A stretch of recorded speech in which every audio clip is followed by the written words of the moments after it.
That's first things first, right there. Number 3 pick. Number 3.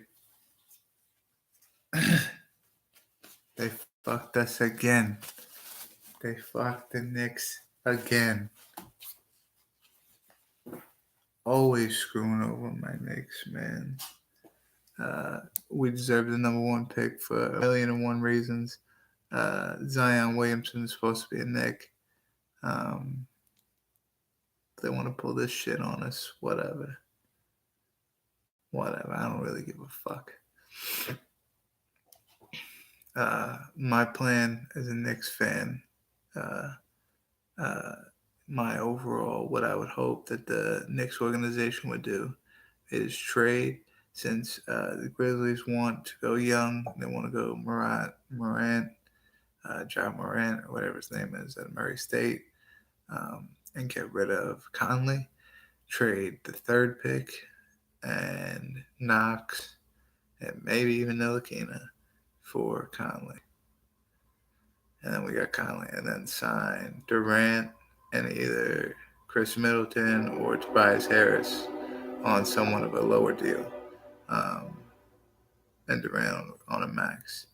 That would be good enough money-wise, and then that's damn good talent-wise. Keeping Dodson, keeping Alonzo Trier, keeping Dennis Smith Jr., you know, Mitchell Robinson, you know. Conley's a great point guard. I love Conley as a point guard. Future point guard in New York is 100% fine by me. But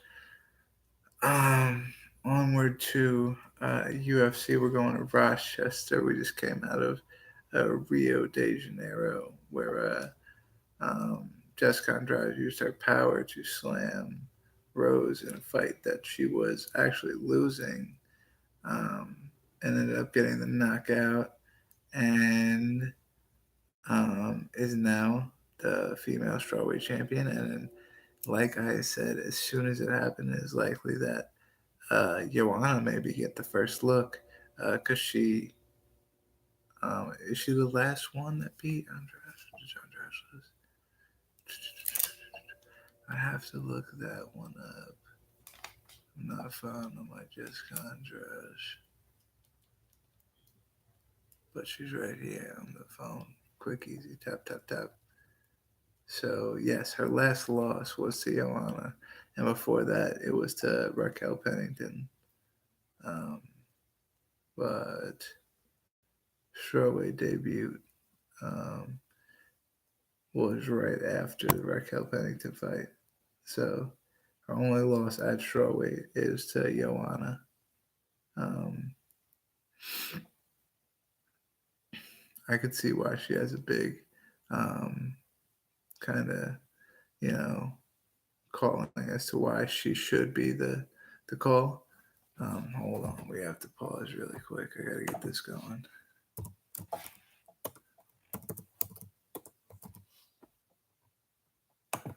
I forgot that every single time I say I'm gonna do this, but I don't do it. But I said I was gonna do it, so I'm gonna do it for my guy right here. Dashboard Live. Hold on. Hold a minute. Hold on a minute, YouTubers. We're gonna get Twitch caught up with us. Just give me 2 seconds. Give me 2 seconds here.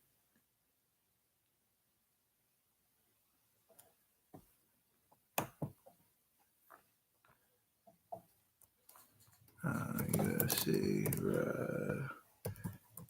Rochester Live.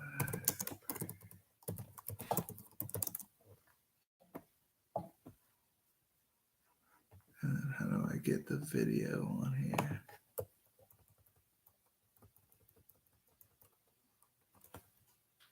Let's see.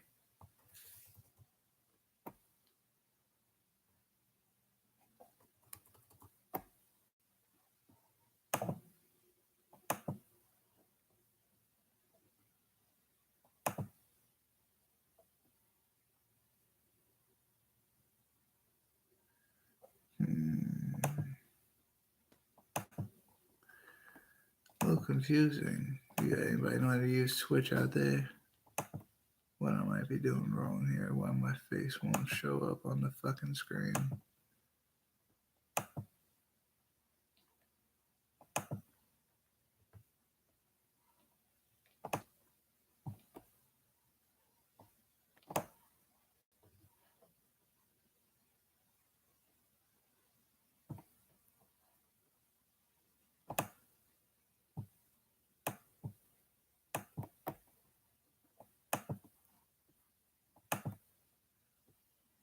Let me see.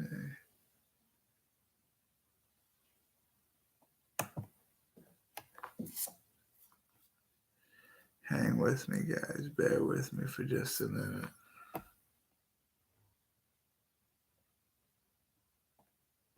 I think this is where I'm supposed to be at.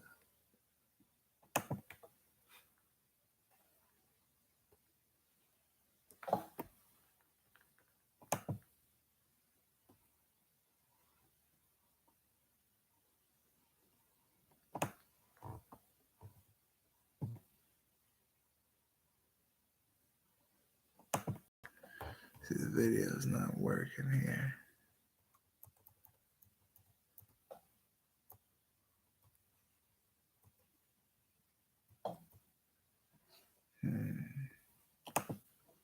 Not gonna happen. I'm not wasting the whole show. Should have thought about it beforehand, but I'm not wasting the whole show trying to figure out Twitch. Sorry, guy. I'll have Twitch figured out by this weekend if we do something. If not, I'll have it figured out by next Tuesday. Sorry again, but can't do it. This is what I think is going to be the main card of UFC Rochester. Megan Anderson and Felicia Spencer is probably going to be the opener to the main card. Megan Anderson, it's kind of has a really suspect UFC career, but she does have a 9-3 MMA record. 7 out of 9 of her wins are finishes. But her UFC career consists of a decision loss to Holly Holm in her debut, and then an eye injury to Kat Zingano, to where she threw a head kick and her toe landed in the eye. So she won the fight because the doctor stopped the fight. But, it was kind of one of those up in the air fights still. She didn't dominantly win that fight. Felicia Spencer is 6-0 in MMA. All of her wins coming in Invicta. She fought Invicta the entire time. 4 out of 6 of her wins are by finishes, but has not fought in the UFC still. Only one has been a knockout, so she's mainly a submission fighter. Megan Anderson has distance. She's good at defending the takedown. She's good at wrestling, period. I got Megan Anderson by decision. Charles Oliveira, Nick Lentz, 26-8 record for Charles Oliveira. 24 out of 26 of his wins are finishes. Only 2 of his wins went to the decision. Let's see, 18 submissions. So 18 out of his 24 finishes are submissions. 4-fight winning streak he's on currently came all from submissions.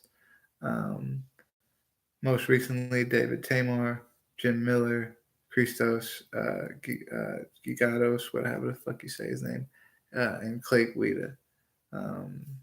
Choked out Nick Lentz in May of 2015, and then choked him out in 2011. But in 2011, the fight was changed to a no contest due to a illegal knee. So I'm not too sure. I can't remember exactly what happened on that fight, but I remember the main event was Congo and Pat Berry, but I don't remember much about the undercard. So I missed the illegal knee fiasco. So apparently Oliveira has won this fight twice already, and one time was a no contest. So technically the score is 1 to Oliveira, 1 to Oliveira, 0 for Lentz, and 1 to nobody. So they're going to go for a rematch. Nick Lentz, also a veteran, 30-9.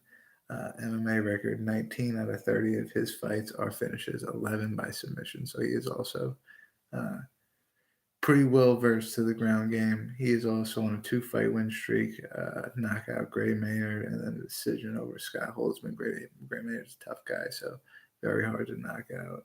He got a TKO win over Gray Maynard. Before that, he lost a decision to Daniel Tamar. So he lost to a common opponent that Charles Oliveira beat. I don't know. I just see Charles Oliveira getting inside, getting the submission early. Um, do Bronx, Charles Oliveira. Antonio Carlos Jr. versus Ian Heinisch. I'm gonna fuck up your name every time. Heinisch. I'm gonna call you Ian. So Antonio Carlos Jr. is on a 5-fight win streak right now. He's 10-2 in MMA. 8 submissions out of his 10 wins, um, including submission wins over Tim Bosch in April of last year. Also Jack Hermanson, you know what I'm saying? He's been submitting people left and right. Ian Heinisch is at 12-1 MMA record, won his UFC debut by decision over Cesar Ferreira. His only loss in his MMA career is to Marcus Perez back in 2017 on an LFA show. So I just think Antonio Carlos Jr., although their record speaks similar experience, Antonio Carlos Jr. I feel like has fought more experienced and more talented fighters than Ian Heinisch. And although I'm high on Ian, I think Antonio Carlos Jr. gets it done in this one. Which brings us to Aspen Lad versus Eubanks. Aspen Lad 7-0 in MMA, 6 finishes, 5 by knockout, 1 by decision over Eubanks in their last fight in Invicta. The last time they both have 2 UFC fights, and then before that, their last fight was in Invicta, and Aspen Lad won that fight by decision. Eubanks 4-2, not as fortunate as Eubanks, so 4-2-6 that fight. So 4 fights for her in Invicta, whereas Aspen Lad had 5. But she's on a 2-fight winning streak right now since losing to Aspen Lad. Decision wins over Lauren Murphy and Roxanne Modafferi. Roxanne Modafferi is a very, very talented fighter in that division. So that's a big win there. Aspen Lad's just on a tear, and Aspen Lad's got a pretty good all-around game. So I'm going to give Aspen Lad a decision to Sijara Eubanks there. And overall, I just don't really think that matchup is good for Sijara Eubanks. I think Sijara Eubanks could have got a couple of different fights that would have been good to build her career, but I don't think that was one of them. Was with Aspen Lad. Which brings us to our new co-main event, unless they move it off the co-main event slot, is of Vicente Luque was supposed to be fighting Neil Magny in the co-main event, but Neil Magny apparently has suffered a USADA violation of some sort. And withdrawal from the fight, this being maybe a week before the fight. So steps in is Derek Krantz, who is 22-10 as a pro, as an MMA fighter. So he's actually more experienced as far as fights than Vicente Luque. 5-1 dating back to dating back to his 2015 loss to Alex Moreno. 20 out of 22 of his wins or finishes, 9 by knockout. So very slick ground fighter. Derek Krantz. His last fight was a knockout win over Justin Patterson in LFA March 29th. So pretty recently. Vicente Luque is 8-1 in the UFC. He's on a 4-fight winning streak after submitting Nico Price, knocking out Chad Laprise, Jalen Turner, and Brian Barberina.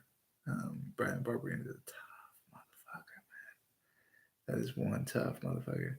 Um, it's just, is he going to get Vicente to the ground, or Vicente going to be able to stand up, work his stand up with him?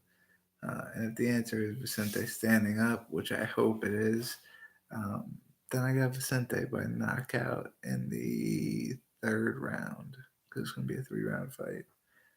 Which takes us to the main event, Kevin Lee versus Rafael dos Anjos. Kevin Lee looking rough right now. He had a great 2016, 2017. He was 5-1 between the years 2016, 2017. And that was before he lost to Tony Ferguson for the interim belt. Um, since then, he defeated Barboza by TKO and then lost the decision to Alain Quinta. So he's kind of back and forth since the loss to Tony Ferguson. 17-4 in MMA, 10 finishes, 8 submissions. Um, you know, uh, he's a beast. He's definitely a great wrestler. You know, he's great at getting the decision. I'd say Dos Anjos is he's on a 2-fight losing streak at the moment. Um, decision wins to or decision losses to Covington and Usman, 2 guys who are supposed to be fighting for the welterweight belts. But as rumor, I just seen a rumor, nothing serious, that that Darren Till. Oh no, they were fucking lying. Darren Till just lost. That's bullshit. Never mind. That was bullshit. So Covington and Usman more than likely will be fighting for the welterweight title next, and what Dos Anjos' last 2 losses were. Before that, he was on a 3-0 streak at 170, beating Terry Seferdine, Neil Magny, and Robbie Lawler. Never did well with wrestlers. He lost those 2 wrestlers, Covington and Usman. He lost to Khabib. He lost to Eddie Alvarez. All wrestling. I got Kevin Lee. Kevin Lee needs a win right now. To get his groove back, kind of just needs to come in, be serious, get a win. I think that's what Kevin Lee does. I think Kevin Lee gets a submission win, or if not submission, then decision. But I think Kevin Lee gets the win. So I don't like to say it, but Kevin Lee, you got it, buddy. Stacked rest of the card. I don't got it written down, but I got it on the phone. Of course I do, right? Yeah, of course I do. Rest of the card is pretty decent. Desmond Green's on the card. Michael Trizano fighting Grant Dawson. Pat Cummins versus Ed Herman. Danny Roberts versus Michelle Petrea. Zach Cummins versus Trevin Giles. Trevin Giles, up and comer. At middleweight, pay attention to him. Early in the night, that fight is. And then Julio Ars versus Julian Arosa. Let me just check on something really quick. Yeah, that's a good fight.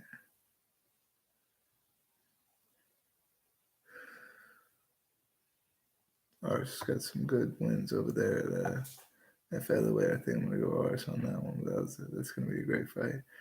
Davey Ramos and Austin Hubert, I kind of skip over because I think that fight's getting dropped for the Megan Anderson fight. I think Megan Anderson's gonna go to the main card in front of that one, and then I'm not too sure what they're gonna have headline. Maybe they're gonna keep Megan Anderson in just a headline. We'll see. We'll see what happens. But either way, I don't want to. It's more interesting to talk about the Megan Anderson fight just because I think that fight will be way more competitive than Davey Ramos and Austin Hubert. Just being honest. I like Megan Anderson though. I'm a fan of Megan Anderson. I think she's gonna be big in that women's featherweight division. So we'll see. UFC Rochester this weekend. Let's go to UFC.com and see what time the fucking Sorry guys, I don't know why my nose is itching so bad right now. I don't want to get a bug problem. I don't want no spiders going in my nose. 5 o'clock. 5 o'clock. Damn, my girl's got a dance recital. Yeah, that's not good. That's not good. We definitely probably won't do any kind of. Excuse me right there. Oh my god, dude. 1, 2, 3, 4, 5, 6 fights starting at 5 o'clock. Oh, what's PDT? What's PDT? PDT. Pacific Daylight Time. What time is that?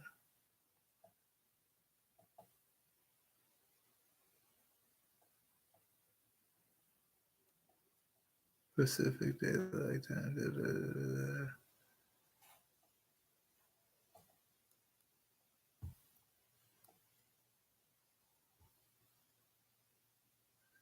9:20, and it's 12:20, so it's 3 hours earlier. So it starts at 8. So 6 fight main card starts at 8. I might be able to catch like the last 2 fights. Possibilities, guys. We'll see. Maybe we'll do like a recap show or something like that, because I'm sure I'll be I'll be sneaking little peeks of the fights and stuff like that. So um, we're gonna go into a no UFC week. I think we're gonna be covering PFL. I don't know if that's finally it or not, so I don't know if we're gonna be hyping that up this week coming up or not, um, or if we're gonna be trying to get interviews or what we're gonna be doing. But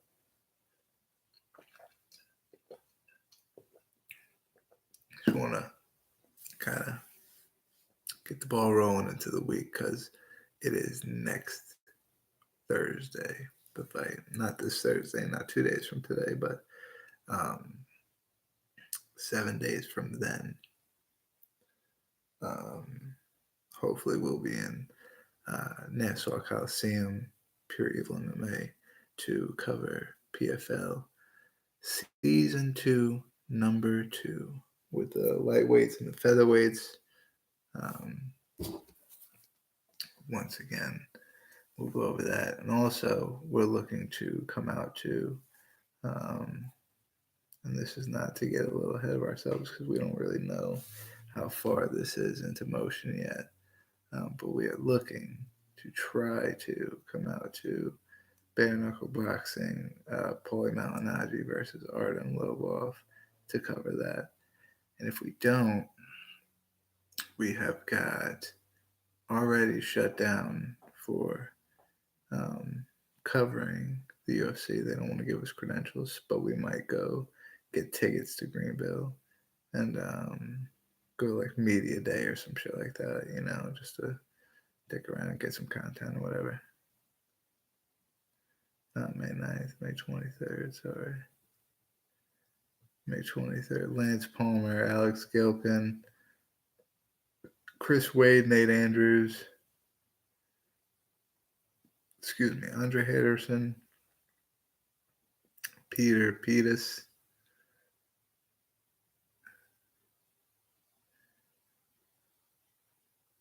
Good fights here that we're going to be seeing. Islam Mamedov, Rashid Magomedov,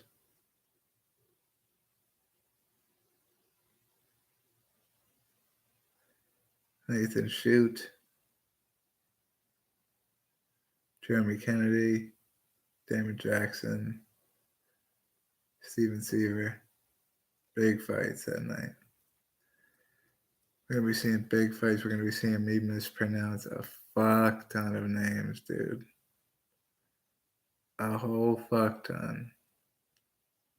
Can't wait. Can't wait. Hope we get corrected. That's for damn sure. I hope I don't call him the wrong name the entire time. And then just to preview, because we may, just on account of being low on live streams, we may on Well, they take mad time off too, don't they?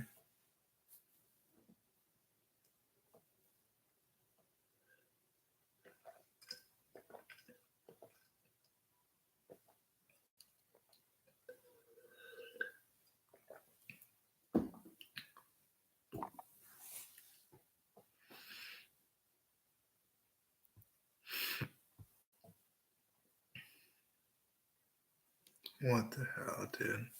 Now I'm confused.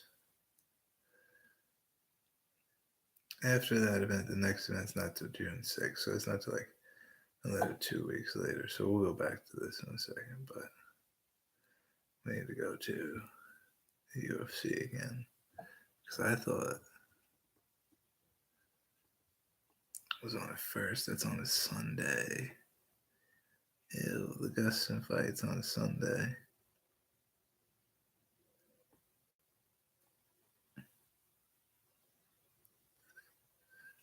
Gustin, Anthony Smith, Volkan, Latifi, Rakitic, and Jimmy Manoa, Tanya Evinger, Lisa Landsberg, Stevie Ray, Leonardo Santos, Chris Fishgold. Yeah, that'd be on the 1st, so it'd be on a Sunday. It sucks. I wonder what time that's going to start. UFC.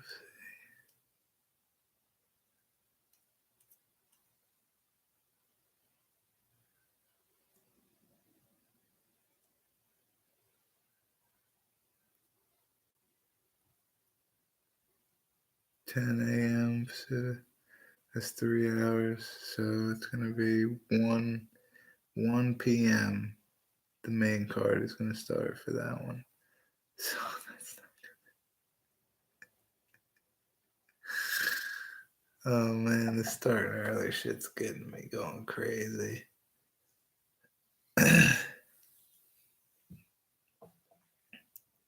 When they go to Greenville, it's going to start at 7. The main card starts at 7, dude, in Greenville. They just don't want to be having nightlife in those weird areas, I bet. That's what I bet it is.